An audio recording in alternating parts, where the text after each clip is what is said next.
Only cinema మీద out and out ఖర్చు పెట్టుకుంటూ వెళ్ళాం. ఎందుకంటే ఇలా ఉండాలి, అలా ఉండాలి, ఇది మంచి సబ్జెక్టు, జనాల్లోకి తీసుకెళ్లాలంటే ఇలా ఉండాలి, ఇలా ఉండాలని మనం ఎక్కడ కాంప్రమైజ్ అవ్వకుండా ఖర్చు పెట్టాం. బుచ్చిబాబు గారు, నాది కూడా అదే రిలేటెడ్ ప్రశ్న సార్. ఇప్పుడు ఇందులో మీరు అంటే మీ గురుగారి సినిమా పుష్ప చూస్తే కనుక అందులో అందరూ చిత్తూరు యాక్సెంట్ మాట్లాడతారు, బాగా ఎమోషన్స్ బాగా క్యారీ అయ్యాయి. అందుకని ఇప్పుడు మీరు ఇందులో చూస్తే కనుక అన్నీ వేరే లాంగ్వేజ్ వాళ్ళనే పెట్టారు. మళ్ళీ విజయనగరం బ్యాక్డ్రాప్ అంటారు. నేను ఆ ప్రాంతం వాడిని, విజయనగరం ప్రాంతం వాడిని. సో నాకు తెలుసు అది లాంగ్వేజ్ డబ్బింగ్ మీరు చెప్పిస్తే ఎలా కనెక్ట్ అవుతాం అవుదా అంటే తెలుగు వాళ్ళు అంతమంది ఉంటుండగా ఎందుకు మీరు హిందీ వాళ్ళని అంత బొమ్మని రాని దివ్యేందు అంటే వాళ్ళు మంచి నటులు కాదని నేను అనట్లేదు. తెలుగు వాళ్ళకి ఆ లాంగ్వేజు అది కష్టం, ఆ ఎమోషన్ వాళ్ళు క్యారీ చేయడం చాలా కష్టం. అదే మీరు తెలుగు యాక్టర్లు ఇంతమంది ఉన్నారండి. మన నరేష్ ఉన్నారు, రావు రమేష్ ఉన్నారు, శ్రీకాంత్ ఉన్నాడు, శివాజీ ఉన్నాడు, నందు ఉన్నాడు, చాలామంది ఉన్నారు. మీ గురువుగారు మరి అట్లానే తెలుగు వాళ్ళందరినీ పెట్టి నార్త్లో కూడా పెద్ద హిట్ కొట్టారు. మరి మీరు ఎందుకు అందరినీ నాన్ లాంగ్వేజ్ ఇప్పుడు ఆ కోర్మయ్య అనే ఆయన కూడా మలయాళం అని పెట్టారు మీరు? అవునండి. తెలుగు వాళ్ళని పెడితే లాంగ్వేజ్ క్యారీ అవుతుంది కదండి, మంచి ఎమోషన్ వస్తుందిగా మీకు. ఇంకా తెలుగులో ఇంకా బ్రహ్మాండంగా చేసేది, మీకు బడ్జెట్ కూడా తగ్గేటప్పుడు. కాదు సార్ మీరు చెప్పింది. అంటే బొమ్మన రాణి గారు అంటే నార్త్ నుంచి వచ్చిన అయినారు కాబట్టి బొమ్మన్ గారిని అది పెట్టాం సార్. ఇప్పుడు అందరూ అదే పాన్ ఇండియా అని అందరినీ తెచ్చేసుకుంటున్నారు. లేదండి, పాన్ ఇండియా కథకి ఆ క్యారెక్టర్ సూట్ అవుతుందని అలా ట్రై చేసింది తప్పండి. తెలుగు వాళ్ళు చాలా ఇప్పుడు మన ఎవరు రావు రమేష్ గారు తెలుగు, ఆయనకు ఒక సీన్ ఇచ్చారు మీరు. ఆల్రెడీ 2 సీన్లు ఇప్పుడు యాడ్ చేస్తున్నామండి. అందుకే మీరు చూడొచ్చు. అంటే ఇప్పుడు బయట టాక్ ఏంటంటే ఎస్వి రంగారావు గారు, నాగభూషణం గారు, రావు గోపాలరావు గారు లాంటి వాళ్ళు ఉన్నా ఇప్పుడు హిందీ యాక్టర్ల దగ్గర వీళ్ళని ఒక్కొక్క సీన్ నిలబెడతారని అంటున్నారు. అంటే జనరల్గా మన తెలుగు సినిమాలో తెలుగు వాళ్ళు అసలు చూడడం కష్టం అయిపోయింది కదండి. మీ గురువుగారి దగ్గర మరి అది నేర్చుకోలేదా? తప్పకుండా అండి, ఈసారి అలా పెడతానండి తెలుగులో. బుచ్చిబాబు గారు సార్ అందరూ మీ గురించి సినిమాలో అది తీసారు అని అంటున్నారు, కానీ నాకు ఒక మాట బాగా నచ్చిందండి. ఒక చిన్న కాంట్రవర్సీ వచ్చినప్పుడు యూజువల్లీ అండర్ ప్లే చేస్తే అందరూ మర్చిపోతారు అనే యాటిట్యూడ్ ఎక్కువ ఉంటుంది మన ఇండస్ట్రీలో. బట్ మీరు ఓన్ చేసుకుని దానికి అపాలజీ చెప్పారు కదా, అది నిజంగా చాలా బాగా నచ్చిందండి. చాలా తక్కువ మంది డైరెక్టర్లు డేర్ చేస్తారు.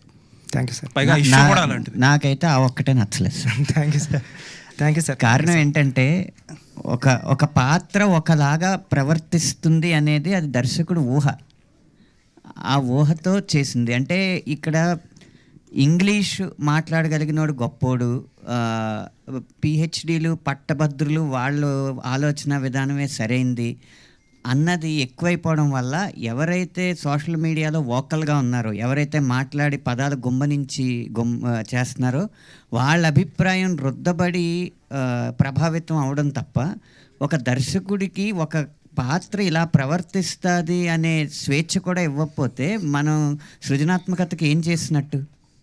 ఇప్పుడు అంటే అదేంటది వైటల్ అట్రాక్షన్ లేకపోతే హార్మోనల్ రియాక్షన్స్ ఇలాంటి పెద్ద పెద్ద పదాలు వాడితేనేమో చాలా ఈస్థెటిక్గా తీసినట్టు ఆసమ్మ అంటారు. అదే ముట్టేస్తానని వాడి ట్రైబ్ భాష వాడు మాట్లాడితేనేమో ఇది వల్గారిటీ అంటారు, ఆబ్జెక్టిఫికేషన్ అంటారు. ఇవన్నీ చేస్తే ఇంక సృజనాత్మకతను తొక్కినట్టేనండి ఆ విషయంలో. బుచ్చిబాబు గారు ఎంతో సంస్కారంతో వారి మనోభావాలు దెబ్బతిన్నాయన్న ఉద్దేశంతోనో లేకపోతే ఎవరిని బాధ పెట్టకూడదు, ప్రజాస్వామ్యం అంటే 49:51 కాదు 99:1 అయినా కూడా తప్పే అన్న ఉద్దేశంతో ఆయన సారీ చెప్పుండొచ్చు. కానీ ఇలాగే జరుగుతూ ఉంటే తర్వాత డాక్యుమెంటరీలకు తప్ప ఇంకా కమర్షియల్ సినిమాల్లో గొప్ప పాయింట్ చెప్పలేం. లేదులేండి, అదే మీరన్న ఆ సంస్కారం ఏదైతే ఉందో దాన్నే అప్రిషియేట్ చేస్తున్నాను. నేనేమి వాళ్ళు కరెక్ట్ ఏం రాంగ్ అనే ఆ డిబేట్లో ఇది మామూలుగా అంటే హీరోయిన్ క్యారెక్టర్ చాలా సూపర్ క్యారెక్టర్ అండి. నేను రాసుకున్నది అయితే అది 2-3 సీన్లు లేకపోవడం వల్ల అంటే నాకు ఎందుకు అనిపించింది అంటే రామ్ చరణ్ గారి క్యారెక్టర్ ఒక దాంట్లో ఇలా కమర్షియల్గా బిహేవ్ చేస్తారు, నెక్స్ట్ సీన్లోనే విలన్స్ ఏదో చేస్తుంటే అడ్డుకుంటారు.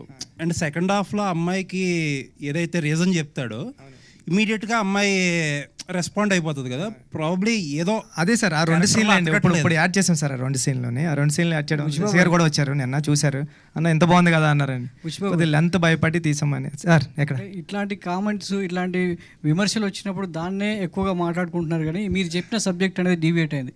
సో క్రీడాకారుల కోసం తీసింది, దేశం క్రీడాకారులను ప్రోత్సహించాలి, ఒకప్పుడు ఇలా ఉండేది ఇప్పుడు మారింది అనే సబ్జెక్టు డైవర్ట్ అయిపోవడం ఒక దర్శకుడిగా మీకు ఎలాంటి ఫీల్ కలిగించింది? ఆయన లోటు లేదు సార్, అంటే డైవర్ట్ అవుతున్నప్పుడు సార్ అది మీరు అన్నట్టు అనంత్ శ్రీరామ్ గారు అన్నట్టు ఓన్లీ ఒక 5% 4% పీపుల్ మాట్లాడారు అంతే అండి. ఏదైతే మాట్లాడకూడదు ఆ పాయింట్ గురించి మాట్లాడారు అంతే తప్పండి.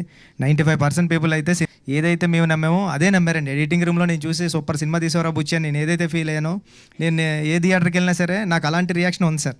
చిన్నదే ఇంకెక్కడన్నా ఉంటుందండి. ఒక పెళ్లి జరిగేటప్పుడు కూడా పెళ్లిలో కూడా అదేదో బాగాలేదంటాడండి ఆవిడ వచ్చి. ఆ చిన్నవి ఉంటాయండి, దాన్ని పట్టించుకుని ముందుకెళ్ళడం మనిషి. పెద్దగాడి క్యారెక్టర్ సార్ నాది. పడిపోయినా సరే విలన్స్ ఉండరండి ఆడికి, వెనకాలకి వెళ్ళి చూడ్డు ఆడు ముందు ఒక goal ఉంటుంది, దానికోసం అసలు విషయం ముందుకెళ్ళిపోతాడు. చెప్పట్లేదు.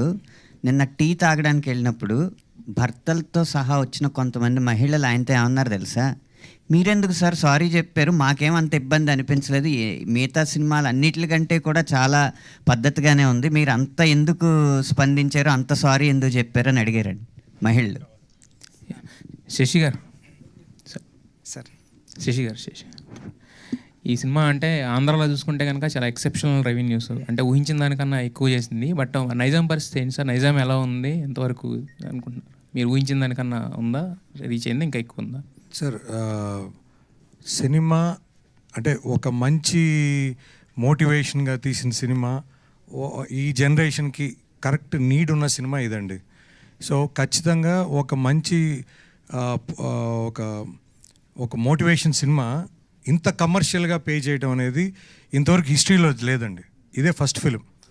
కానీ మనం అందరం ఏంటంటే మేజర్గా అంత ఈ రోజుల్లో మీరు చూస్తే మొన్న కూడా వీడియోలో ఇన్స్టాలో చూపిస్తూ ఉన్నారు, ఒక పిల్లోడు పైనుంచి దూకేస్తున్నాడు, ఇంకోరు వచ్చి, అంటే ఆ వీడియోస్ అంతా చూస్తే భయంగా ఉంటుంది. కానీ ఈ సినిమా ఏం చెప్పింది మెసేజ్?